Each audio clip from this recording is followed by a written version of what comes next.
There's a saying that what you water is ultimately what grows. That where you place your attention ends up guiding your feelings, your perception, your actions, and your life. Right? Focus becomes identity. And change comes from bringing awareness to what we're focusing on. I remember when this light bulb went off for me. Like so many epiphanies, what happened during a difficult, kind of a trying time. It wasn't where I wanted to be. And I remember, sitting down and asking myself, dude, are you on your own team here? Are you helping yourself? Using the metaphor, the question was, am I watering the weeds in my life or the flowers? And by the weeds, I mean, am I allocating energy to thoughts that are detrimental to what I want? Am I keeping myself in places I don't want to be and in relationships that are counterproductive? Am I thinking about what can go wrong instead of all that can go right? Or am I watering the flowers, the positive, highlighting the possibility, the things I'm appreciative for, the seeds, the potential that can grow a mile high? See, I've always known the value in choosing to see the possibility. But the $1 million question is, how do you remain aware? Because that's the thing about weeds, they're sneaky. They'll take control of your life without letting you know they're doing it. So I'm thinking this through and it dawns on me, this is not complex. This is simple. It's 1, identifying where you want to be, and 2, analyzing your actions based on those priorities, right? That's it. And so for every pillar of my life, health, relationships, career, finances, I made 2 dots. 1 for where I am and 1 for where I want to be. Everything in the middle is life. The ups, the downs, the joys, the sorrow. Everything in between is the path, the line. And it's simple. You start on point A, knowing that you can always get to point B. That what you want exists. It's there. It's available. And your attention, all of your energy should be allocated to the thoughts that reinforce that truth. That's your path. That's what you believe. That's what's important. And it's going to happen. Anything beyond or outside that line, anything that tells you you're not good enough, anything that accepts not achieving that priority, suggests it won't work out, that is where the weeds live. That is wasted space. Why exhaust that energy? Right? To think, I'm not good enough to get this promotion. How does that help you get to your point B? It doesn't. Eliminate that thought, right? Point B always exists. Just that notion pushes a lot of things to the side. You have to be good enough. You just need improvement. Maybe it's enhanced skills. Maybe it's more effort. Maybe it's changed approach. But tackling these things will water the flowers. It moves you along the path, and progress is happiness. Right? For me, health is a big thing. I run all the time, but I'd like to be more fit. I'd like to eat healthier. There's room for improvement, and I know it's possible because that is my point B. I know that saying I don't have time, or I don't have the right body type, or genes, or trying to convince myself that fast food just this once will be okay. No, all of that stuff is watering weeds. It exists outside my path.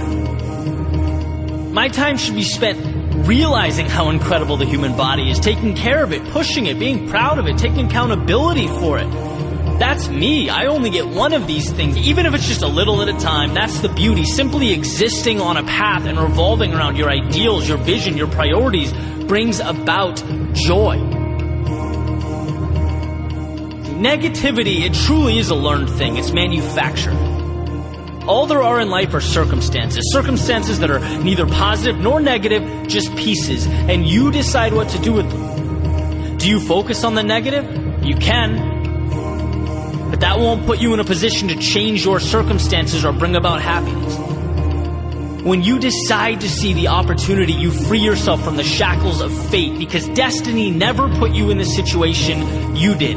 But guess what? You can take yourself out of it. A field of sunflowers grew one root, one stem, one petal at a time. The same field that was at one point nothing more than dirt and weeds. It was always possible, and so is your ideal life. You just need to water the things that matter.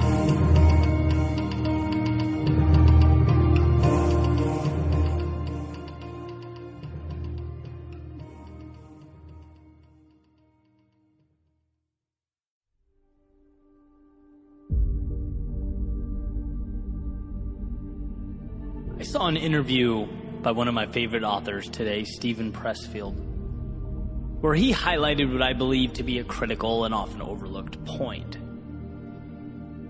He says a lot of people think life is short, but life is actually long. And he goes on to explain that he didn't even get his first book published until well into his adult life, making the point that people at 24, 34, 54, 64, they think they've won or lost. And they've got a lot of game left to play.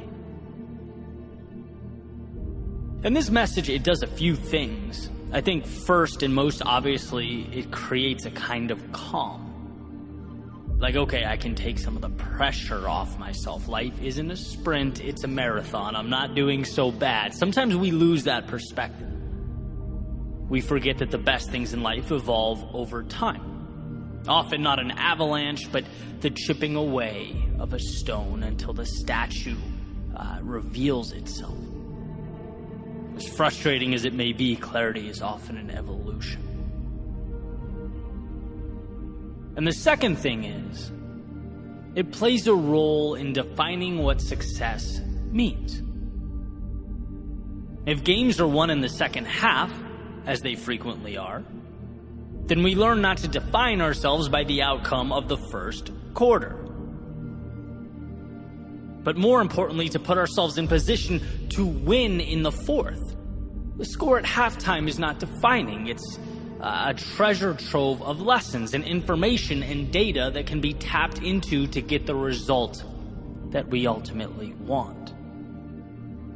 And I often think of running in South Florida where, I joke that I don't sit at the beach, but if you run during the day, you kind of get the best of both worlds. A little bit of sunshine, you get your workout in, but the obvious disadvantage, especially in the summer, is that the heat is taxing on the body. It's more challenging to run under that sun. And what I find is that when I push my pace right out of the gate, right from the start, push my physical boundaries, the second half of the run is a nightmare. Always. I'm dragging, speed isn't even a factor. I'm pleading with myself to simply not stop because I haven't positioned myself well. But on the other hand, when I'm disciplined, and when from the start I ease into something comfortable and progressively increase my speed, my body somehow responds exponentially better. I get the most out of myself that way.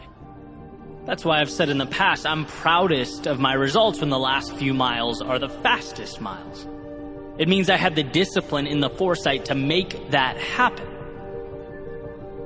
And ultimately, the big picture is affected in a positive way. And I know the same can be said for other aspects of life. I know the same can be said for the moments of temptation, when my ego pleads with me to do what someone else is doing, or things aren't evolving as quickly as I want, so my pride says, just walk away from it all. Why? Because the current moment doesn't look how I wanted it to. So the mind says panic. It says change things. It says you're losing or not good enough. It says you better pick up the pace right now because you're losing this current moment.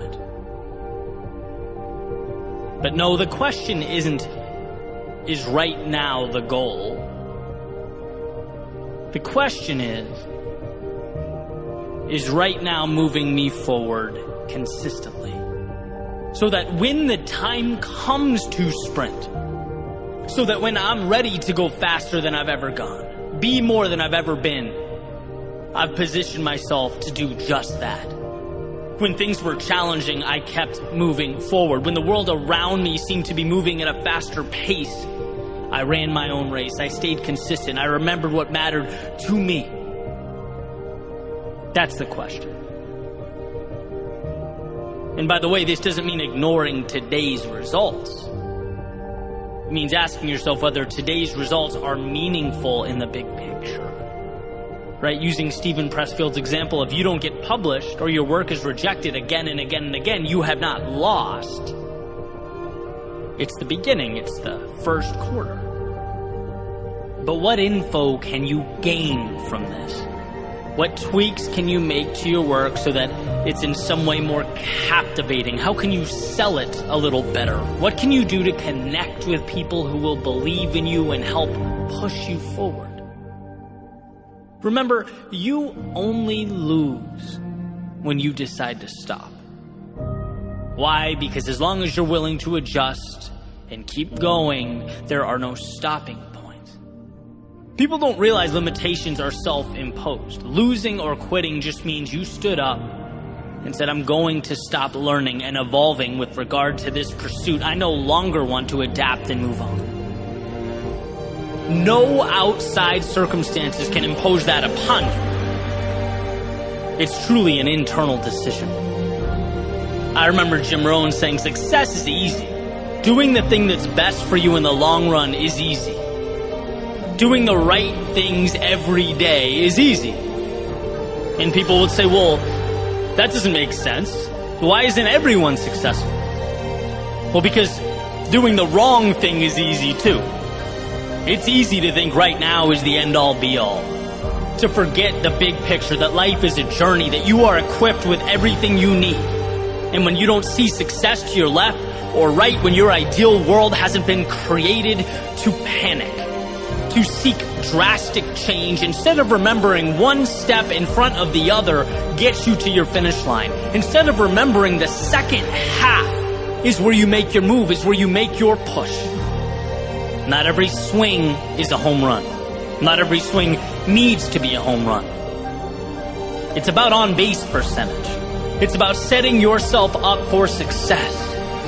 Step by step, day by day, allowing yourself to evolve. Because if you hang in there long enough, if you say yes and trust yourself long enough, you will get your Super Bowl. You will get your midday run when the sun is at its fullest, you're exhausted, you're tired, and you don't want to keep going. But because you invested in the big picture, because you played the long game, you'll be one of the few who understands, who has created the weapon, the answer, the key that will open the door very few people get to open and walk through. The best things in life take time. And time requires patience. Patience can be painful. It can cause suffering, chaos. But from that chaos comes order. From that suffering comes meaning. Everything we needed and wanted is on the other side of that evolution. See that your short-term losses are not crippling you. They are creating you.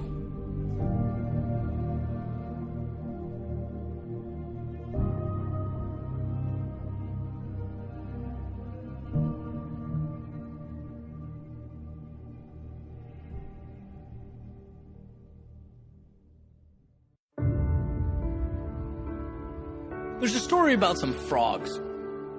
And, these frogs, as they're sort of making their way through the woods, the ground breaks underneath them, and two of them fall into this little pit. Way, way, way down. They tumble, and eventually they hit the bottom. They're looking up, and they're realizing how far they've fallen, right? Moving around, panicking, essentially coming to grips with the situation that they're now in. They start frantically jumping, trying to climb the walls. And as they're jumping, the frogs on top are looking down.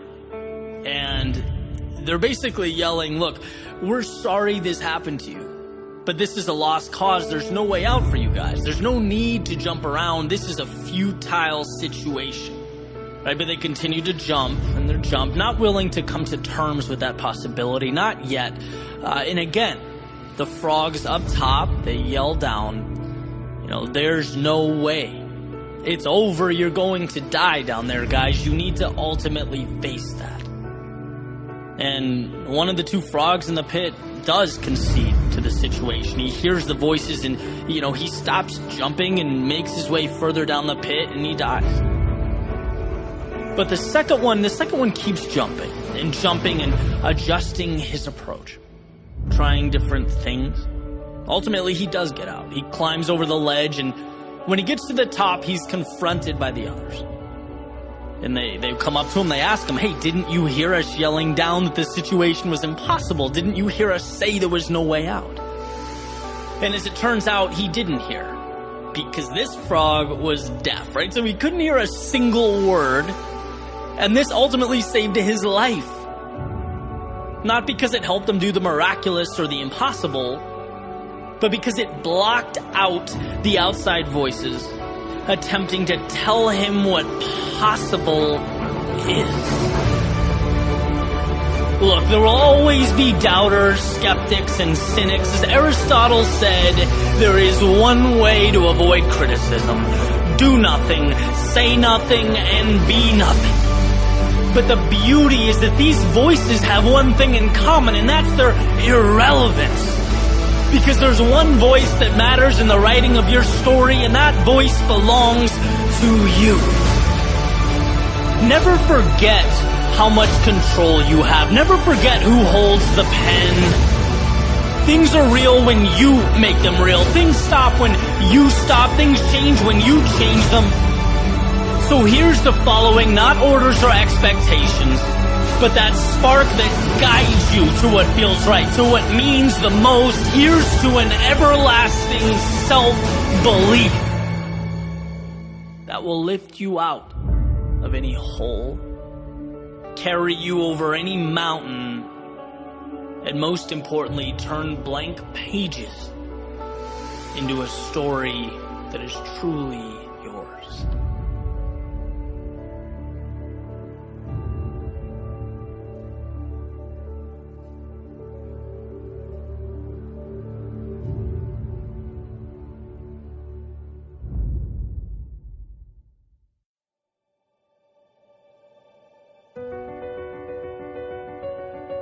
When the water rises, it's sink or swim. We pick up certain truths as we make our way through life.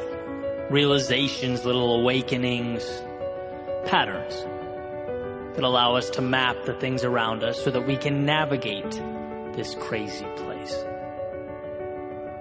And here's one such realization for my own journey.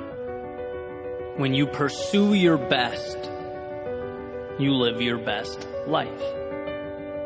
Your best is a North Star to guide you, a bar, line, or benchmark that's always moving, a reminder that you can always do more and be more. A reminder that life tomorrow can always be different than life today. To pursue your best, in my opinion, is synonymous with capturing all that is good in this world. Capitalizing on potential is to utilize those resources in need of an architect. That pen in need of a poet, brush in need of a painter, story in need of a writer, or populace in need of a leader.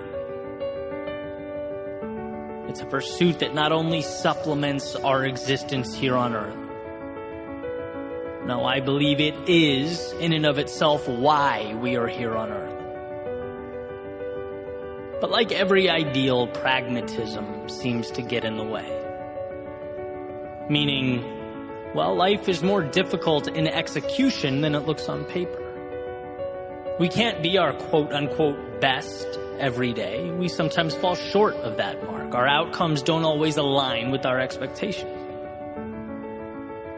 The perpetual journey to one's best is neither straight nor without discomfort. It's more like the navigating of a new world without a map or compass. A world that we're by default ill-equipped to take on when we begin. And I believe that 99% of success is reliant upon the willingness to move into that great unknown and allowing adversity to shape us. But that remaining 1% is a little bit different. That 1% is when we see what we've never seen, do what we've never done. It's uncovering our best in those moments we feel our worst. Climbing the highest when we're at our lowest. When the water rises, it's finding a way to swim. See, the majority of life calls for tiny adjustments. It's observing and learning and moving on. But rarely do we talk about the darkest moments, when we feel as though we are up to our neck in the trials and tribulations of life. When the world doesn't relay messages of hope or prosperity. No, the only incoming message is despair. You're essentially David looking up at Goliath. Perhaps a Goliath of your making.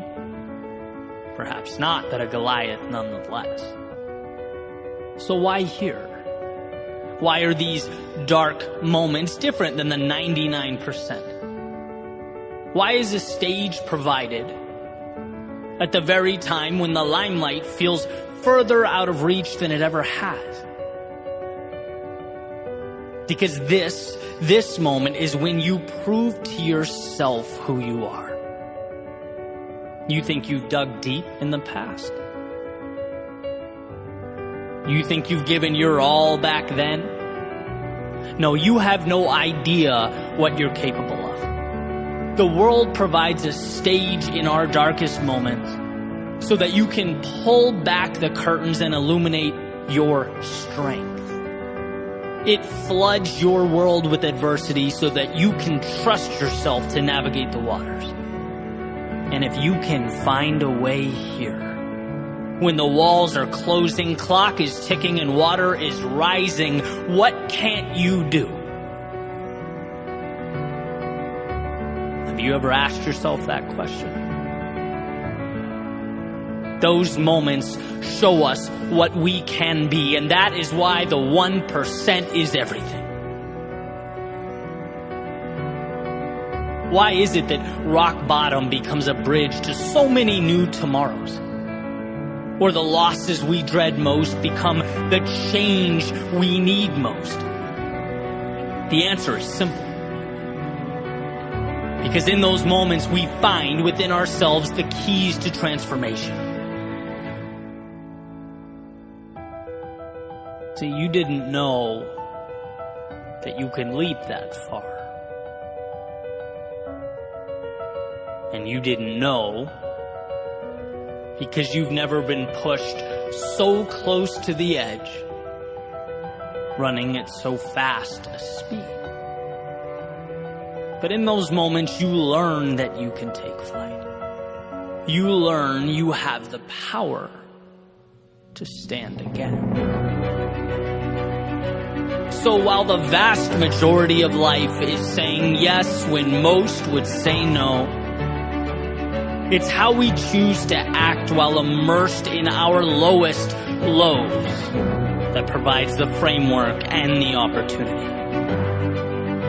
I believe that the tears indicative of despair streaming down your face look a lot like the tears that emerge during our happiest moments. They are the same. One just precedes the other. See, despair gives you a chance to look at life differently, look at yourself differently, to look in the mirror and understand that the reflection looking back is capable of leading a revolution in your soul. And I get how hard that is, how detached from reality it might seem, but isn't that what tomorrow is? A detachment from the reality, the parameters and the rules of today. It's not until that seed is buried beneath the earth that it plants roots, that it takes aim at the sky, and when you are stuck beneath the chaos of life, you have to know that this is where you too transform. So forget yesterday's shoreline, this is where you build tomorrow's destination. Don't fixate on what is gone when you can dream of all that is to come. And don't dwell on who you were when you can celebrate all you will be. when the water rises,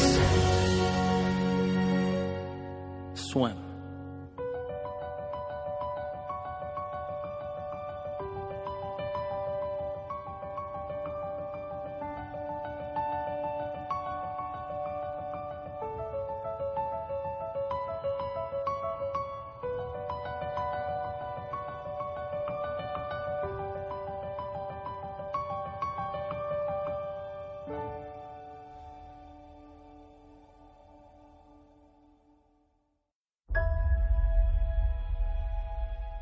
Hope. That bridge that connects the present to a more ideal world. The idea that no obstacle is too big to overcome, no situation too dire to emerge victorious, and that you are never confined to how things are. FDR has said, we have always held to hope. The belief, the conviction that there is a better life, a better world beyond the horizon. Why does this matter? Well, to put it simply, before one can leave the situation they are in, they have to believe there is another path worth taking. It's not always seeing, but trusting. It's a tale of two components. One, the belief that something better is out there. And two, the belief that you are strong enough to bridge that gap to create that world. So let's start with number one. There was a study done by Kurt Richter in the 1950s, and he used rats. And it was kind of a gruesome experiment, but definitely worth talking about because the takeaway is incredible. Right, and I kind of cherry-picked the relevant parts of the experiment. Basically, he wanted to delve into the role that hope plays in our lives. And what he would do is he would drop rats into a jar of water and observe. See how long they would swim before they drown. And for the most part, these rats would swim for a minute or two and then ultimately give up. Right, there was this innate feeling of hopelessness. But then he made a change, and when they were close to drowning, he'd reach in, he'd pick them up, he'd hold them for a little while. And then he'd place them back in the water, and the results between the two groups were night and day. The rats saw in the second group that it wasn't over. Right? And when they were placed back in the water, they had a reason to continue swimming, and they did. Some of them did for hours. The only difference being that they had hope. They saw there was more. And I don't think that's too different from us. The situation may be different, but the rules generally apply, right? So much of conceding or giving up in life, accepting an existence that falls short of our ideals, it's when we don't believe in something more. We stop swimming.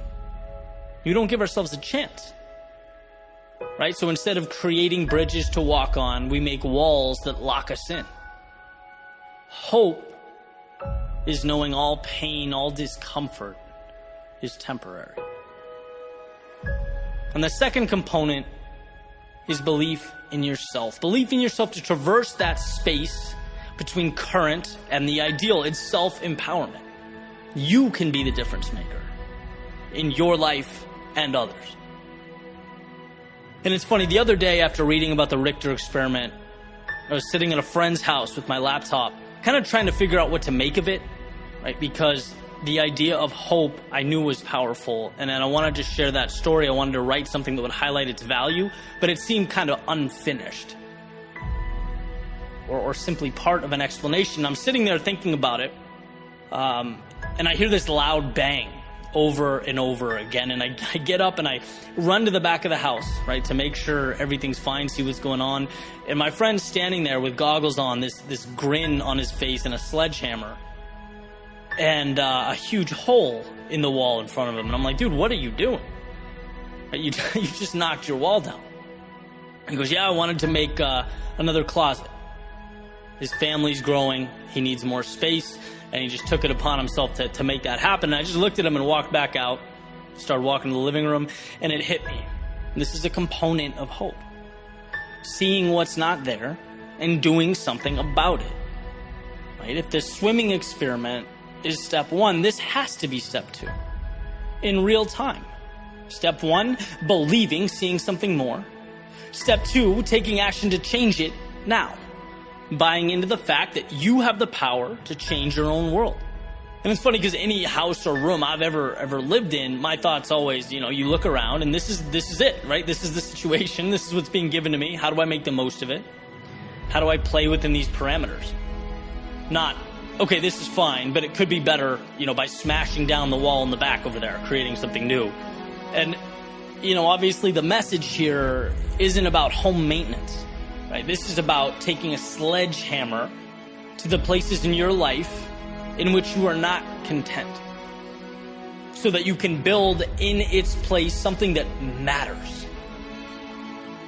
You look around to your left, to your right, and you're unhappy. That's not the end of the story. That's the beginning of the story. That's where the wheels hit the road. In other words, it's looking at life with the lens, with the freedom of knowing things don't have to be what they are. They don't have to stay the same until the universe changes them. No, they can be what you make them. And what life teaches us again and again is that walls can be stepped over. No's can become yeses. Impossibles can become commonplace. But first, there must be hope. There must be an understanding that your world is a 10,000-foot view of all the little stories you tell yourself and the narratives you believe. See, every day when you wake up and take your first steps, breathe your first breaths, know that nothing simply is. No, it is simply chosen and can be remade. That's what makes life such a beautiful thing. It's flexibility. It's promise to provide what has been relentlessly sought out. So remember, it's when you can't find your answer, when the odds look grim, when the rest of the world tells you no, that you most need hope. Hope, the power, the strength to look within yourself and remember that one life can change and two, you can change it. Armed with this understanding, nothing is impossible. When others fail to see the answer, the light in themselves, in the situation, you become the reminder that light is internally manufactured. We aren't given answers so that we may believe them. We are given the opportunity to believe, and thus we create that ending we hope to pursue. And without this, life is nothing more than a permanent status quo. It's holding our hands to the sky and receiving what life chooses to provide. But that's not why you're here. It's not why you woke up today. Not to accept, but to create. To find hope in the tragedy and the hardship, and to find within yourself the strength to move forward with whatever you decide comes next.